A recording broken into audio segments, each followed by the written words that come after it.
Shalom, perkenalkan nama saya Bertolomeo Ismatui, NIM 23010337, Prodi Manajemen Pendidikan Kristen, Fakultas Ilmu Pendidikan Kristen, mata kuliah Komunikasi Organisasi.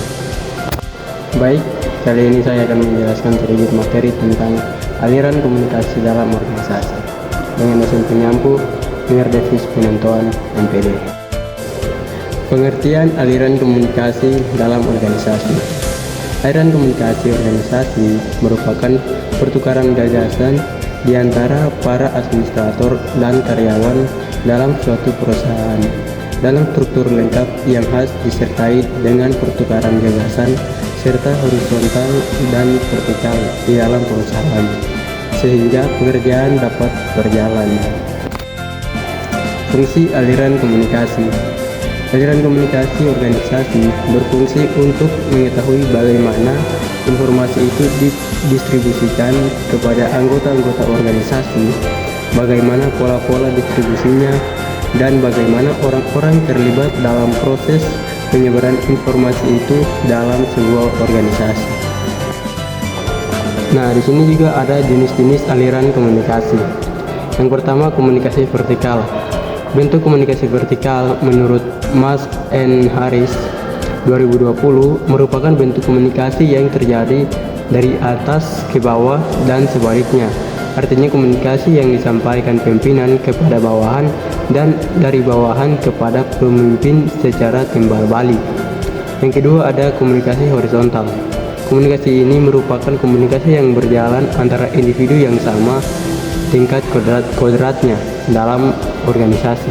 Komunikasi ini berlangsung dengan cara tatap muka melalui media elektronik seperti telepon atau melalui pesan tertulis.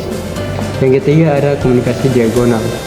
Komunikasi diagonal atau diagonal communication adalah komunikasi ini saling melintas fungsi dan tingkatan dalam organisasi serta penting dalam situasi di mana anggota tidak dapat berkomunikasi lewat saluran ke atas, ke bawah ataupun horizontal.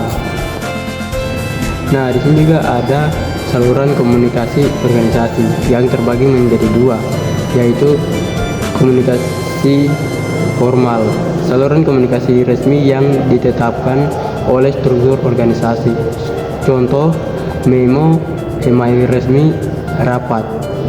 Yang kedua ada informal, saluran komunikasi yang tidak resmi yang berkembang dari interaksi sosial di antara anggota organisasi. Contohnya ada percakapan di ruang istirahat dan pesan teks pribadi. Berikut ada model aliran komunikasi. Yang pertama, model linear, komunikasi sebagai proses satu arah dari pengirim ke penerima. Yang kedua ada model interaktif, komunikasi sebagai proses dua arah dengan umpan balik. Yang ketiga ada model transaksional, komunikasi sebagai proses dinamis dan bersamaan di mana pengirim dan penerima berbagi dan menciptakan makna bersama. Yang keempat ada teori rantai komando, menggambarkan bagaimana informasi mengalir melalui tingkat hierarki organisasi. Yang terakhir ada kesimpulan. Kesimpulan dari aliran komunikasi dalam organisasi adalah bahwa komunikasi yang efektif memainkan peran penting dalam memfasilitasi kolaborasi, koordinasi, dan pencapaian tujuan organisasi. Aliran komunikasi yang baik memastikan informasi yang jelas dan akurat disampaikan kepada semua anggota organisasi, yang pada gilirannya meningkatkan kinerja dan efisiensi organisasi secara keseluruhan. Baik, sekian penjelasan saya mengenai aliran-aliran komunikasi. Terima kasih.